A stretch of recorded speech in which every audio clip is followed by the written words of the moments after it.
بسم اللہ الرحمن الرحیم۔ اللہ تبارک و تعالیٰ کے پاکیزہ نام سے آغاز کرتے ہیں جو بہت مہربان نہایت رحم والا ہے۔ درس بخاری شریف کا سلسلہ جاری و ساری ہے اور الحمدللہ 86 نمبر حدیث تک ہم درس کرتے ہوئے پہنچ چکے تھے۔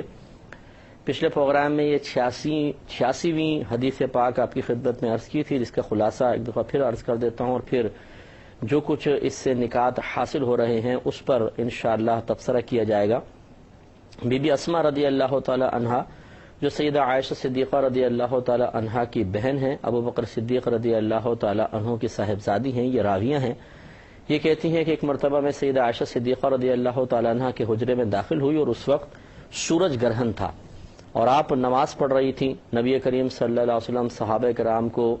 سورج گرہن کی نماز پڑھا رہے تھے۔ تو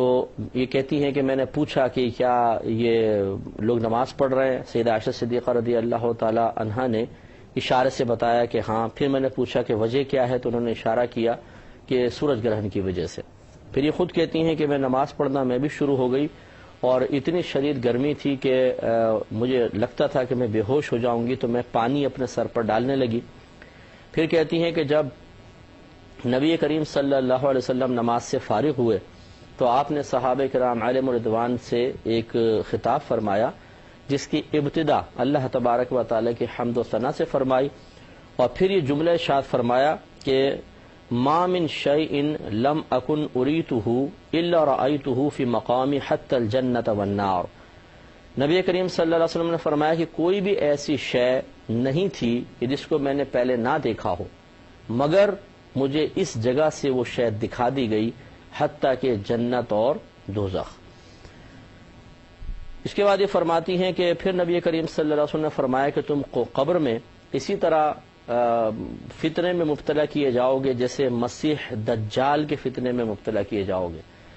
اور پھر فرمایا کہ ایک شخص کو جب قبر میں رکھا جائے گا تو اس سے سوال ہوگا کہ تو ان شخص کے بارے میں کیا کہا کرتا تھا، یعنی نبی کریم صلی اللہ علیہ وسلم کے بارے میں سوال ہوگا، تو وہ جواب دے گا کہ یہ محمد صلی اللہ علیہ وسلم ہیں، اللہ کے نبی ہیں، اللہ کے رسول ہیں۔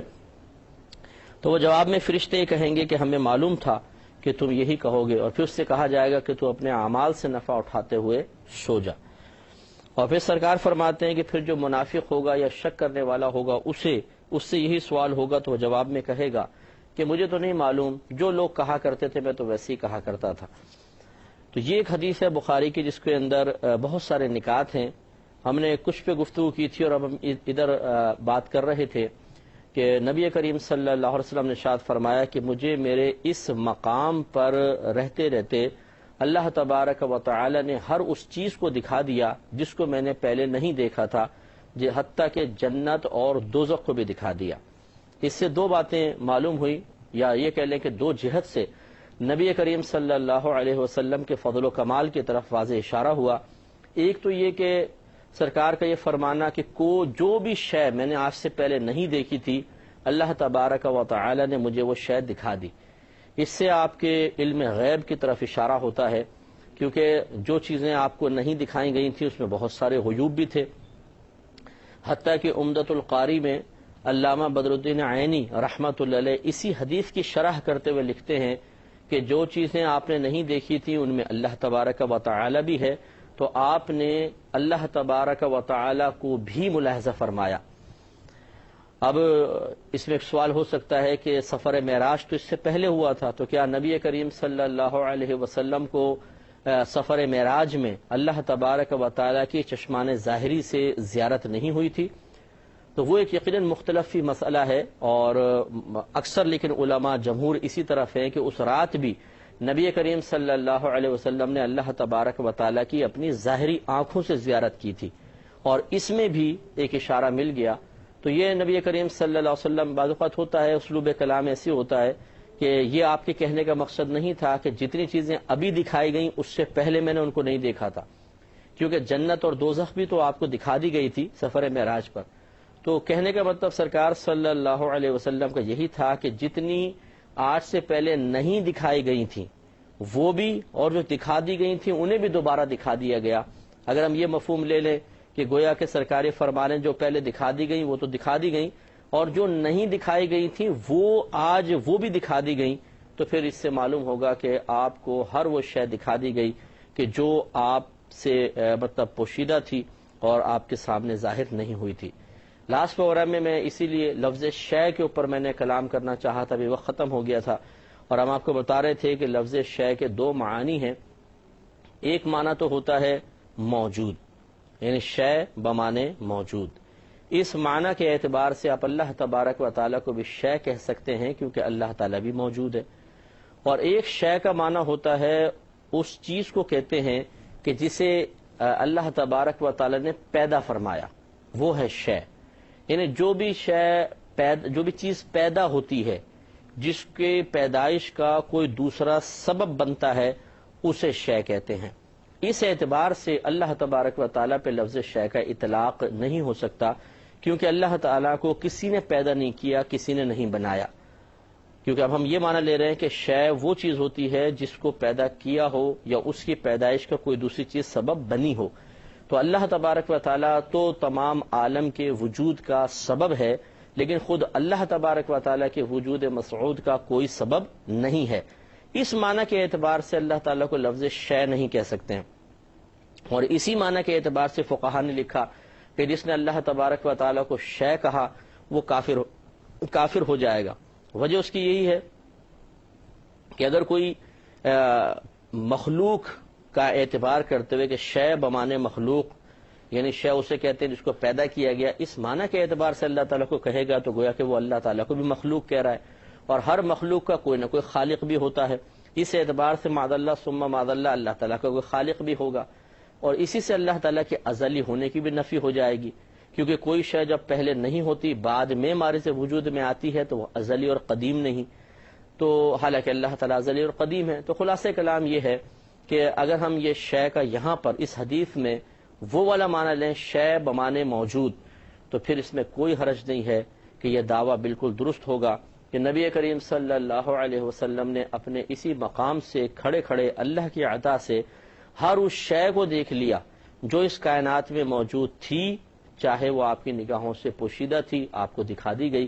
اور اللہ تبارک و تعالیٰ کی آپ نے یہاں سے یہیں پہ کھڑے کھڑے زیارت کر لی، حتیٰ کہ جنت اور دوزخ۔ تو اس سے ایک تو نبی کریم صلی اللہ علیہ وسلم کی علمی وسعت کا اندازہ ہوا کہ شے بمانے موجود لے لیں، کائنات میں کیا کیا چیز موجود ہے، اور ہر شے کو میں نے بڑی لمبی میں نے آپ کو تفصیل سے سمجھایا تھا کہ جب ایک اسم نکرہ ہو اور تحت نفی آ جاتا ہے، یعنی نفی کے بعد آ جاتا ہے،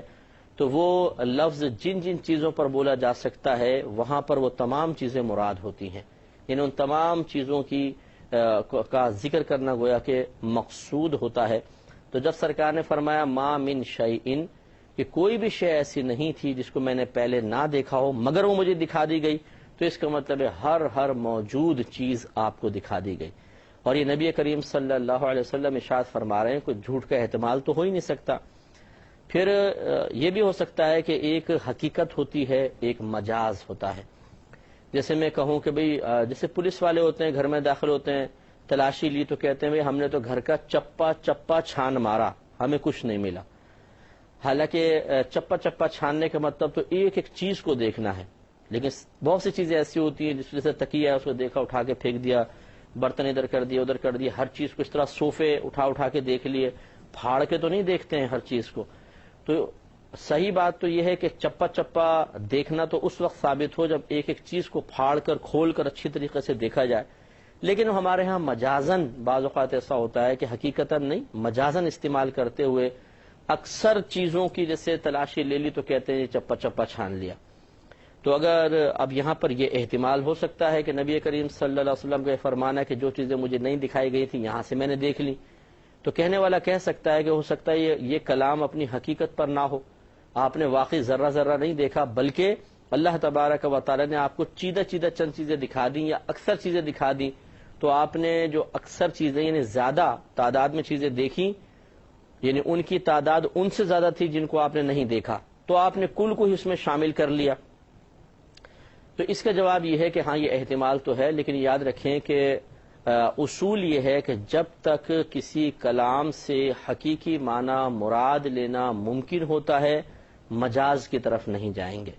تو نبی کریم صلی اللہ علیہ وسلم کے اس قول مبارکہ کو حقیقت سے ہٹانے کی کوئی وجہ موجود نہیں ہے کہ اس کے ہم مجازی معنی لے کر یوں کہہ دیں کہ آپ کو بہت ساری چیزیں دکھائی گئی تھیں، بہت سی چیزیں نہیں بھی دکھائی گئی تھیں، لیکن جو دکھائی گئی تھیں وہ زیادہ تھیں، جو نہیں دکھائی گئیں وہ کم تھی، اس لیے نبی کریم صلی اللہ علیہ وسلم نے ان زیادہ چیزوں کا اعتبار کرتے ہوئے یہ کہہ دیا کہ مجھے تمام چیزیں دکھا دی گئیں، لیکن ایسا معنی ہم نہیں لے سکتے۔ وجہ اس کی یہ ہے کہ اس کی ضرورت نہیں ہے، یعنی مجاز سے ہٹ کر، حقیقت سے ہٹ کر مجاز کی طرف جانا اسی وقت ہوتا ہے کہ جب کوئی صحیح معقول وجہ ہو۔ تو اصل کلام کو حقیقت پر محمول کرنا یعنی اس سے حقیقی معنی اخذ کرنا ضروری ہوتا ہے، لہٰذا یہاں پر بھی ایسے ہوا کہ نبی کریم صلی اللہ علیہ وسلم خبر دے رہے ہیں، آپ سچے ہیں، مخبر صادق ہیں، اور آپ کے کلام کو حقیقت پر ہی محمول کیا جائے گا۔ تو نتیجہ یہ نکلا کہ آپ نے ایک ہی مقام پہ کھڑے کھڑے تمام چیزوں کو ملاحظہ فرما لیا، اور جب ملاحظہ فرمایا تو اس سے معلوم ہوا کہ ذرے ذرے کا علم آپ کو اللہ تعالی نے عطا فرما دیا۔ ایک بات تو یہ ہے۔ اچھا، اس میں ایک اور شبہ بھی ہے، چلیں وہ بھی پہلے ازالہ کر لیتے ہیں، پھر میں بتاتا ہوں کہ دوسرا کمال کیا ظاہر ہوا۔ اس میں یہ شبہ پیدا ہو سکتا ہے کہ اگر یہ مان لیا جائے کہ نبی کریم صلی اللہ علیہ وسلم کو ہر پوشیدہ شے دکھا دی گئی تھی، تو کیا اللہ تبارک و تعالیٰ کے علم سے آپ کے علم کی برابری لازم نہیں آئے گی؟ کہ اگر ہم یہ کہیں کہ نبی کریم صلی اللہ علیہ وسلم کو کائنات کا ذرہ ذرہ دکھا دیا گیا، تو پھر اللہ تبارک و تعالیٰ کا علم اور نبی کا علم برابر نہیں ہو گیا؟ اس کا جواب یہ ہے کہ نہیں ہوا۔ وجہ اس کی یہ ہے کہ پہلے اگر کوئی شخص یہ کہتا ہے کہ نبی کریم صلی اللہ علیہ وسلم کے لیے اگر آپ یہ کہیں کہ کائنات کے ذرے ذرے کا علم ہے تو اللہ تبارک و تعالیٰ کے علم سے برابری لازم آ جائے گی، تو ہم اس سے یہ سوال کریں گے کہ یہ بتائیے کائنات کے ذرے گنے جا سکتے ہیں، ان کی کوئی حد ہے یا نہیں، متناہی ہیں یا نہیں ہیں؟ اگر وہ کہے گا کہ ہاں گنے تو جا سکتے ہیں، اگرچہ مشکل بہت ہے لیکن گنے جا سکتے ہیں، ان کی کوئی انتہا ہے، تو پھر آپ خود بتائیے کہ اللہ تعالیٰ کے علم کی تو کوئی انتہا نہیں ہے۔ اگر آپ کہیں کہ اگر یہ کہہ دیا جائے کہ نبی کریم صلی اللہ علیہ وسلم کو ذرے ذرے کا علم ہے تو اللہ کے علم سے برابری لازم آئے، تو ذرے ذرے تو سارے جتنے بھی ذرات ہیں وہ گنے جا سکتے ہیں، ان کی کوئی انتہا ہے، تو پھر اگر یہ کہا جائے کہ اللہ کا علم اتنا ہی ہے تو یہ بھی ماننا پڑے گا کہ اللہ تبارک و تعالیٰ کے علم کی کوئی انتہا ہے، حالانکہ اللہ کے تو علم کی انتہا نہیں ہے۔ لہٰذا اگر یہ کہہ بھی دیا جائے کہ نبی کریم صلی اللہ علیہ وسلم کے کائنات کے ذرے ذرے کا علم دے دیا گیا، تو اس سے بھی اللہ تعالیٰ کے علم سے برابری لازم ہرگز نہیں آئے گی، اور وجہ اس کی بالکل واضح ہے کہ اللہ تعالیٰ کا علم لا متناہی ہے۔ پہلے کوئی یہ تو ثابت کر کے بتائے کہ اللہ کا علم ہے ہی اتنا جتنا کائنات کے ذرے، تو کائنات کے ذرے کی تو حد ہے ان کی، اور اللہ تعالیٰ کے علم کی تو کوئی حد ہی نہیں ہے۔ اس کا مطلب ہے کہ اللہ تعالیٰ کا علم مبارکہ کائنات کے ذرے ذرے تک محدود نہیں ہے، اس کے علم کی تو وسعت ہی نہیں ہے۔ اگر نبی کریم صلی اللہ علیہ وسلم کے لیے یہ کہہ دیا جائے کہ کائنات میں موجود ہر شے کا علم نبی کریم صلی اللہ علیہ وسلم کو دے دیا گیا، تب بھی اللہ تبارک و تعالیٰ کے علم مبارکہ سے برابری لازم نہیں آئے گی، کیونکہ بنیادی فرق یہی ہے کہ اللہ تعالیٰ کا علم لامتناہی ہے، اس کی کوئی حد نہیں ہے، کوئی لمٹ نہیں ہے، جبکہ نبی کریم صلی اللہ علیہ وسلم کا علم مبارکہ اس کے مقابلے میں بہت ہی تھوڑا ہے، بہت ہی کم ہے، اور اس کی ایک حد ہے، ایک لمٹ ہے۔ تو لہٰذا یہ خدشہ بھی ذہن سے نکال دیں۔ دوسری بات یہ ہے کہ نبی کریم صلی اللہ علیہ وسلم کی دوسرا کمال جو یہاں ظاہر ہوا وہ آپ کی نگاہوں کی وسعت ہے۔ ایک مقام پہ کھڑے ہو کر آپ خود فرماتے ہیں کہ میں نے جنت اور دوزخ تک کو بھی دیکھ لیا۔ جنت 7 آسمانوں کے اوپر ہے اور جہنم 7 زمینوں کے نیچے ہے، اور نبی کریم صلی اللہ علیہ وسلم فرما رہے ہیں کہ میں نے یہاں سے کھڑے ہو کر ان کو دیکھ لیا۔ تو آپ خود سوچئے کہ ہماری نگاہ اٹھتی ہے تو زیادہ سے زیادہ ہم بادلوں تک پہنچتی ہے، پہلے آسمان تک پہنچتی ہے، لیکن کیا اس کو پھاڑ کر آگے نکل جاتی ہے؟ یقینی سی بات ہے کہ نہیں۔ تو نبی کریم صلی اللہ علیہ وسلم کی نگاہوں کو وسعت کا عالم کیا ہے کہ پہلا آسمان، پھر دوسرا، تیسرا، چوتھا، 5واں، 6واں، 7واں، اس کے بعد جنت ہے، اور آپ نے یہیں پہ کھڑے کھڑے اس کو ملاحظہ فرما لیا۔ ایسے ہی زمین جو ہے، اس میں آپ ہمیں پتہ ہے کہ کوئی ایسا ہول تو نہیں ہے کہ اس میں جھانک کر دیکھ لیا ہو، ٹھوس زمین ہے، اور نبی کریم صلی اللہ علیہ وسلم کی نگاہوں کی وسعت کا عالم یہ کہ تمام زمینوں کو چیرتی ہوئی آپ کی نگاہ جہنم تک پہنچ گئی، اور جو آسمانوں کے اندر ہے، 7 آسمانوں میں 7 زمینوں کے اندر ہے، سب موجود اور موجود آپ کو دکھایا گیا، گویا کہ آپ کو ایک ایک چیز بتا دی گئی، ایک ایک چیز آپ کو دکھا دی گئی، اور یہ نبی کریم صلی اللہ علیہ وسلم کا عظیم ترین معجزہ ہے۔ تو تو اس سے معلوم یہ ہوا کہ آپ ایک مقام پہ کھڑے کھڑے اگر چاہیں بعطائے الہی، اللہ تعالیٰ کے اذن سے، اللہ تعالیٰ کی اجازت سے، اللہ تعالیٰ کے دیے ہوئے کمال سے، اللہ کے انعام سے، اللہ کی رحمت سے پوری کائنات کو دیکھ سکتے ہیں۔ اور یہ یاد رکھیں کہ دنیا سے پردہ فرما جانے کے بعد قوتیں بڑھتی ہیں، کم نہیں ہوتی، روحانی قوتوں میں اور اضافہ ہو جاتا ہے۔ جیسے کہ آپ دیکھیں ایک عام آدمی صرف اگر جب تک زندہ ہوتا ہے تو بہت سی غیبی اشیاء اس کی نگاہوں سے پوشیدہ ہوتی ہیں، وہ فرشتوں کو نہیں دیکھتا، ان کی آوازیں نہیں سن سکتا، اور اسی طرح اس کی نگاہ اٹھتی ہے تو زیادہ سے زیادہ آسمان تک پہنچتی ہے، اس کو چیر کے آگے نہیں جا سکتی۔ لیکن جب قبر میں رکھا جاتا ہے اور منکر نکیر آتے ہیں، اس سے سوال کرتے ہیں، بلکہ آپ کو شاید یاد ہو میں نے بیچ میں ایک دفعہ ذکر بھی کیا تھا کہ فرشتے بھی انسان کے پاس آتے ہیں، اور جب موت کا وقت آتا ہے فرشتے اس کے سامنے آتے ہیں اور وہ دیکھ رہا ہوتا ہے سب کو، آسمان سے اترتے ہوئے فرشتوں کو دیکھ رہا ہوتا ہے، حتیٰ کہ نبی کریم صلی اللہ علیہ وسلم نے مردے کی آنکھوں کو بند کرنے کا حکم ارشاد فرمایا۔ آپ نے ارشاد فرمایا کہ جب مردے کی روح نکل جائے تو اس کی آنکھوں کو بند کر دو، کیونکہ اس کی آنکھیں روح کا پیچھا کرتی ہیں، یعنی نکل کے روح یوں نکلتی ہے تو پھر اس کی نگاہیں اٹھ جاتی ہیں۔ تو اس کا مطلب یہ ہوا کہ مرنے کے بعد نگاہیں اتنی تیز ہو جاتی ہیں کہ فرشتوں کو بھی انسان دیکھتا ہے، روح کو بھی انسان دیکھتا ہے، اور اسی طریقے سے ان کی آوازیں سن سکتا ہے۔ اور پھر جب قبر میں رکھا جاتا ہے اور منکر نکیر اس سے سوالات کریں، اگر وہ جوابات دے لے تو کہتے ہیں کہ اوپر دیکھ، نیچے دیکھ۔ وہ پہلے نیچے دیکھتا ہے تو جہنم نظر آتی ہے، وہ کہتے ہیں اگر تو ان سوالات کے جوابات نہ دیتا تو یہ تیرا ٹھکانہ ہوتا۔